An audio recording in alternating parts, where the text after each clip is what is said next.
სამნარად იყიდა ვისგან? ეკონომიკის სამინისტრო თუ გაქვთ ინფორმაცია რამდენი შეიძლება იყოს? პირდაპირ არამობენ ახლა თლიანად რომ მიდო მაგათარაკმან პროექტი, მაგ თევზები როგორ დააკეთონ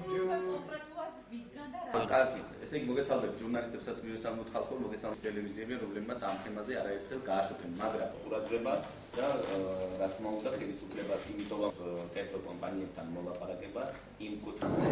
შესაძლებელია ამ კუთხით ჩვენ დავეთანხმოთ, მაგრამ რამდენიმე ოჯახს ემუქრება დატბორვა და დატბორვის შედეგად ოჯახები და მათთან მიმული, ესე იგი მიწის ნაკვეთები წხვდება, ესე იგი ამ ზოლში. ხდება ისიც, რომ ცალკე ენერგეტიკის სამინისტროს, ასე ვთქვათ, პირველად გავიგე ახლა, რომ დაადაღებული აქვს მიწის გარკვეული ნაკვეთები, რომელსაც ეს ადამიანები წლების განმავლობაში ამუშავებდნენ და არ შეიძლება სახელმწიფო გაითვალისწინოს კერძო კომპანიების და უცხოელ ინვესტორების ინტერესები და ამის ხარჯზე უგულებელყოს ადგილობრივი მოსახლეობის ინტერესები. თორება ჩვენი მამაფაბისეული მიწა-წყალი, სადაც შენდება გესები და აშენებს უცხო კომპანია, იმ მიწების საფასური, რომ ხალხს გადაუხადონ რაც რო არის სახელმწიფოს მიერ შეფასებული. ეს არის ჩვენი ძირითადი მოთხოვნა. არის მიწის ნაკვეთები, რომელიც გაფორმებული არ ქონდა მიწის რეფორმა არ ჩატარებულა, ხალხს ქონდა საკუთრებაში, ამუშავებდა და ოჯახებს არჩენდნენ იმ მიწა-წყლით და არ ქონდათ გაფორმებული, იმაში არავინ არაფერს არ უხდის. სოფელი იტყორება თავიდან ბოლომდე.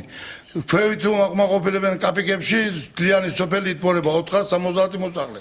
თხოვთ რომ ახალ თავრობას რომ ჩამოვიდნენ შემოწმონ გააკეთონ და ხალხს დაეხმარონ. თუ არ დაეხმარებიან ხალხს, მე ვფიცავარ გაცობას, მთელი ცენტრალური გზას გადავუკეთავთ ყველა სოფელი.